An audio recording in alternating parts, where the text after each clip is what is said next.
Salut, j'espère que tu vas bien, je te souhaite la bienvenue dans cette nouvelle vidéo, dans ce nouvel épisode de la savane. Aujourd'hui pour ce deuxième épisode, je vais te partager l'installation et la présentation de mon home gym. Avant de commencer, j'aimerais te parler de 2-3 petits trucs. La première chose, c'est qu'on est quasiment 1800 sur mon Instagram. Ce que je te propose, si tu ne me suis pas encore sur Instagram, c'est d'aller le faire et comme ça, peut-être que grâce à cette vidéo, on sera arrondi à 2000, peut-être un peu plus. La deuxième chose, c'est que j'ai créé un Discord, le lien il est dans la description. C'est un Discord qui se veut communautaire où tu peux venir parler de ce que tu veux avec qui tu veux. Alors il y a plusieurs salons, il y en a un spécialement pour le bodybuilding, un pour le power building, un pour le strongman, un pour le home gym, un pour parler de bouffe, un pour plein de choses. Il y a même des salons de jeux. Bref, le Discord il est dans la description si ça t'intéresse. Et la troisième petite info, elle est importante, donc je vais en parler brièvement. Il y en a qui n'ont pas trop compris dans le premier épisode ce que j'ai essayé d'expliquer quand j'ai dit que je ferais home gym dans un premier temps dans ma chambre. Alors pourquoi est-ce que je fais ça? C'est pas par pur plaisir de galérien, de me faire chier à faire quelque chose de compliqué alors que je pourrais tout de suite acheter mon local. C'est simplement parce que sur ma chaîne, la plupart des gens qui me suivent sont soit des étudiants, soit des gens qui travaillent mais qui sont pas forcément millionnaires.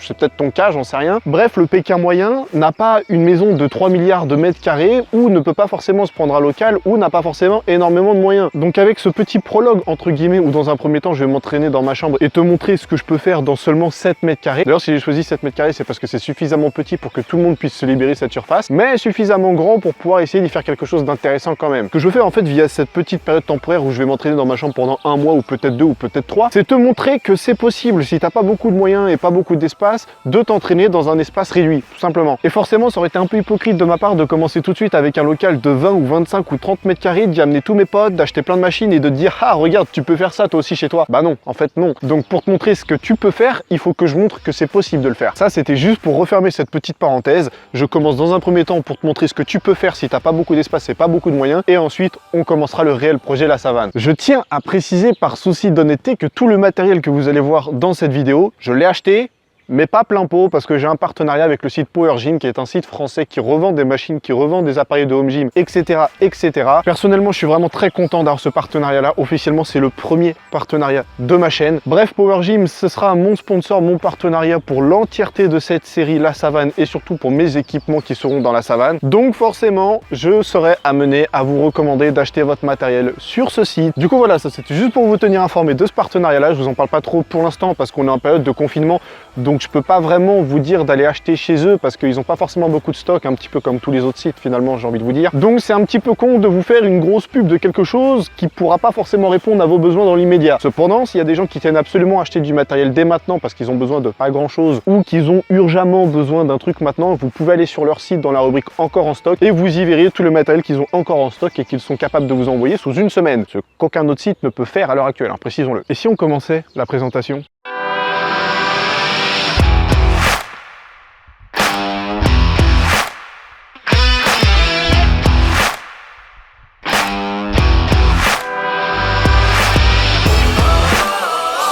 Alors bien évidemment, avant de commencer à arriver à ce petit résultat un petit peu sympatoche, il a fallu installer tout ça et ça c'était pas forcément drôle.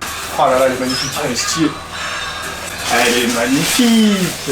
T'as un vieux dans sa camionnette, son fils lui demandait à papa, t'as pris quoi comme boisson? Il sort son burger et tout, il dit ah j'ai pris un Fanta. Il dit mais t'as pas pris de l'alcool? Il dit non, parce qu'avant je prenais de l'alcool, on me disait je suis alcoolique. Maintenant je prends du Fanta, je suis fantastique. Et c'est le genre de blog auquel tu ris quoi. C'est le genre de blog auquel tu ris, c'est assez terrible. Ouais, franchement. Putain, j'en sais qu'à la moitié, c'est terrible. En tout, ça a bien dû me prendre 2, 3, voire peut-être 4 heures le temps de tout visser parce que c'était quand même pas mal long, monter le rack c'était pas simple. J'aurais bien aimé avoir des dalles de sol.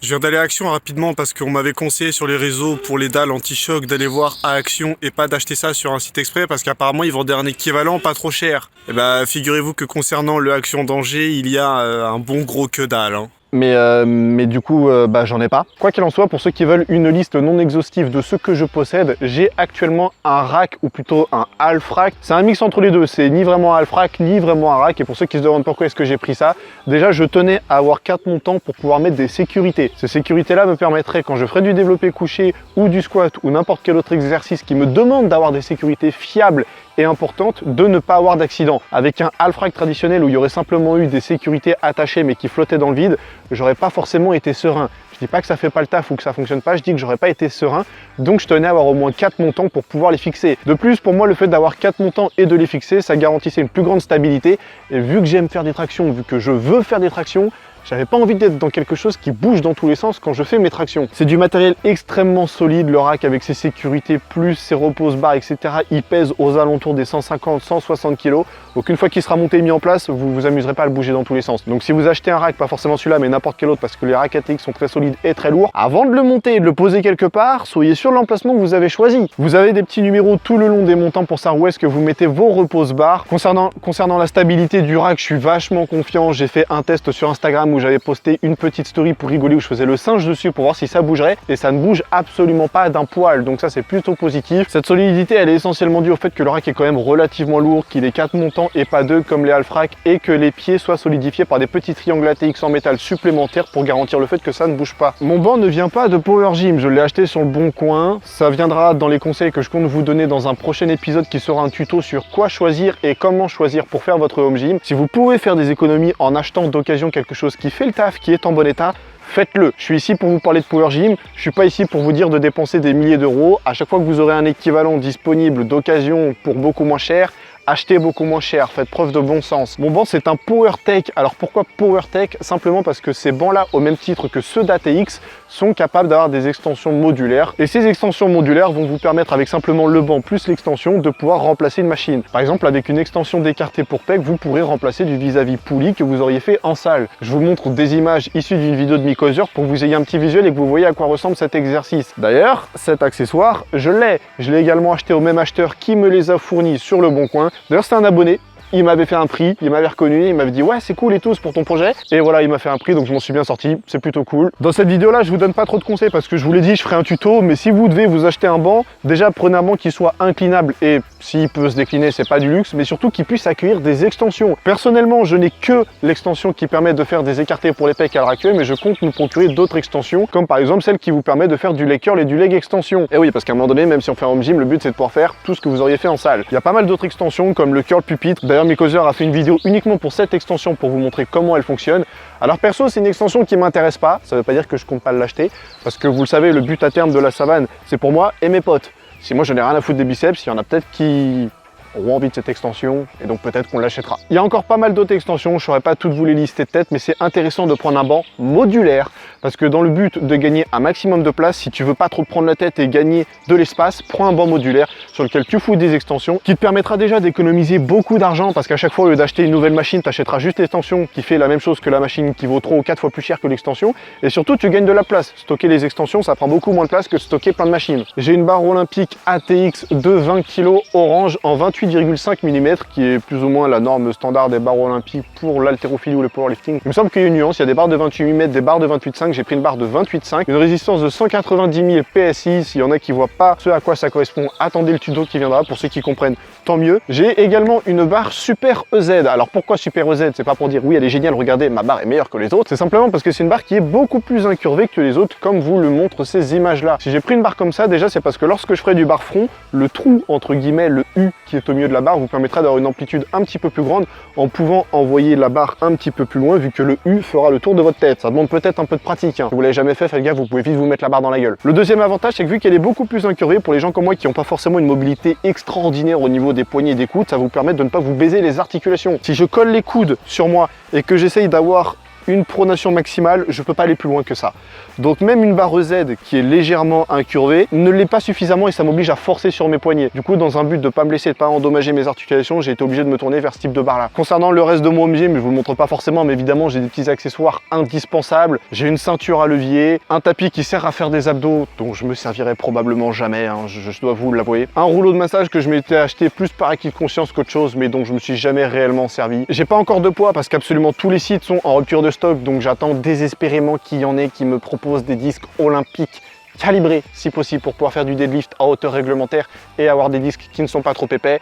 Une fois de plus, je compte pas vous faire un détail de comment bien choisir ces disques dans cette vidéo, on en parlera dans le tuto, mais pour l'instant j'ai pas de disque donc je peux pas réellement m'entraîner, mais vu que j'ai mon matos, ça me permettait de vous montrer ce que j'ai. Pour le rack, évidemment, il faut poser la barre quelque part. Je vous ai dit que j'avais des repose-poids, mais lesquels? Eh ben j'ai ceux-là. Je me suis un petit peu enflammé au moment où je les ai choisis. Sur les images, on se rendait pas bien compte, je pensais que c'était des repose-poids tout à fait normaux, mais en fait ils sont juste énormes. Je vous laisse voir ce que ça donne quand je l'ai dans la main ou à côté de mon téléphone qui est quand même un OnePlus Plus 7 Pro, hein. C'est pas un téléphone petit, c'est un téléphone de quasiment 7 pouces. C'est huge as fuck, tout comme mes safeties, mes protections, je sais pas réellement comment on appelle ça, hein, mais ce qui va me permettre de pas me prendre la barre sur la gueule si jamais je me chie dessus au développé couché. C'est des safeties qui sont extrêmement solides, je vous jure que quand vous l'avez dans la main, c'est extrêmement lourd, c'est extrêmement solide, vous sentez que ça va pas plier en deux, vous avez un bon centimètre ou deux de caoutchouc par-dessus la safeties pour éviter d'abîmer le métal qui est en dessous, évidemment, et surtout pour absorber le choc de la barre. Je me suis pas amusé à enlever la safeties pour vous montrer comment est-ce que ça se mettait et comment ça s'enlevait, mais c'est exactement le même principe qu'un repose-poids, à l'exception que pour la fixer définitivement, vous avez cette petite poignée rouge que vous allez venir clipser derrière et qui lui permettra de ne plus bouger. J'ai une lumière, alors ça c'est purement accessoire, déjà ce sera pour vous proposer des vidéos avec une image de bonne qualité. Forcément, une lumière blanche, ce sera un peu plus cool qu'une lumière teintée orange qu'on a dans nos maisons. Et deuxièmement, c'est pour me maintenir éveillé. J'ai pas envie de rentrer dans les détails, mais les lumières que vous avez chez vous avec une teinte un petit peu orangée sont faites pour vous relaxer, pour vous détendre, pour vous reposer les yeux, et c'est pas forcément ce qu'on veut quand on s'entraîne. Tout ceci, c'est ce que j'ai pour le moment. J'ai pas encore l'entièreté de mon matériel. PowerGym est censé m'envoyer le reste qu'il n'avait pas en stock pour le moment. Je dois encore recevoir 2 barres courtes qui sont ni plus ni moins que 2 haltères mais de diamètre olympique qui vont vous permettre de pouvoir charger vos haltères mais avec des disques de diamètre olympique. Ça évite d'avoir à réacheter des disques en 30 mm qui sont à peu près la norme que vous avez à Decathlon,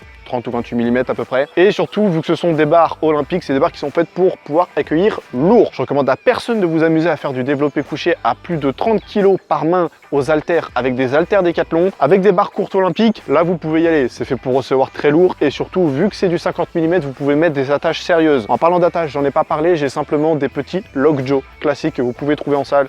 Ça coûte pas très cher, c'est une histoire d'une dizaine d'euros. Ça tient extrêmement bien, surtout que quand vous les achetez, si tout se passe bien, ils sont neufs. N'achetez pas ce genre de trucs d'occasion. Du coup, vu qu'ils sont pas encore habitués à serrer des séries, ils serrent très fort. Prenez des Lockjaw bas de gamme en plastique, comme je vous l'ai dit, ça vous coûtera entre 5 et 10 euros selon le site où vous les achetez. Pas besoin de prendre des trucs qui vont vous coûter 50 euros. Ce qu'on veut, c'est juste empêcher le poids de partir. Ça suffit, n'allez pas vous ruiner bêtement. Je referai peut-être une petite mise à jour quand je recevrai le reste de mon matériel, mais je suis pas sûr que ça vale vraiment le coup, hein, parce qu'il va pas y avoir grand chose en plus. Et je dois également recevoir un Weir Stroller. Je sais pas si je le prononce exactement. Je vous mets une image pour que vous ayez un petit visuel. Ce n'est ni plus ni moins qu'une bobine Andrieux, mais qui va venir se foutre sur le rack. Ah oui, parce que je vous l'ai pas dit, mais l'avantage avec les racks STX, c'est qu'ils sont modulaires. Donc vous pouvez foutre une chier d'accessoires dessus, c'est incroyable. Typiquement, vous pouvez acheter 2 barres de dips que vous allez venir clipser dessus. Vous pouvez acheter la bobine Andrieux qui va venir se clipser dessus. Vous pouvez acheter encore plein d'autres trucs qui vont venir se clipper dessus. Donc pour l'instant, dans ma chambre, je vais me contenter de ça. Je vais me contenter de rajouter des barres courtes, l'extension qui me permettra de faire du leg extension et du leg curl pour pouvoir faire les jambes dans leur ensemble. Et quand on passera au local et qu'on aura beaucoup plus de place, là déjà, on se permettra d'acheter un petit peu plus de choses et là, ça deviendra réellement une petite salle privée. Je pense qu'on rajoutera probablement un hack squat. Ça dépendra des finances aussi, hein, parce que une deuxième barre olympique, vu qu'on sera plusieurs, ce sera pas du luxe. Une plateforme pour faire du deadlift, pourquoi pas, histoire de rendre les choses vraiment officielles, quitte à avoir des barres homologuées et des poids homologués. Pourquoi ne pas avoir une surface de deadlift dédiée à ça. Des tapis pour le sol, hein, vu que j'en ai pas trouvé action, ce serait pas du luxe d'en trouver. Et je pense que c'est tout. Peut-être que j'aurai envie d'acheter d'autres matériels, mais pour l'instant on n'y est pas encore. Ouais, par exemple un banc, tout simplement, histoire qu'on ait 2 bancs au lieu d'un. Bon, c'est pareil, ça me semble pas être du luxe non plus. Vous pourrez vivre tout ça, bien évidemment, dans les épisodes de la savane. Si tu as une question, tu peux me la poser dans les commentaires. J'essaierai de t'y répondre. Je vois pas forcément tous mes commentaires, donc si jamais t'as pas eu de réponse à ton commentaire, tu peux aller sur Instagram pour m'envoyer un message. Si t'as pas non plus eu de réponse sur Instagram, tu peux aller sur Discord, me poser ta question et tu seras à peu près sûr que je t'y répondrai. En vrai, tu prendras jamais 3 vents de ta vie, mais c'était une petite excuse pour replacer gentiment la pub de mon Insta et de mon Discord à la fin de cette vidéo. Je t'invite à mettre un pouce bleu si t'as apprécié cette vidéo. D'abord, on partage, tu vas sur Insta. Tu fous ça en story, tu m'identifies pour que je te reposte, si jamais. Cette fois-ci, je te lèche vraiment, ça commence à en faire beaucoup aujourd'hui. Putain, cette vidéo va être censurée. Et je te dis à la prochaine, bisous.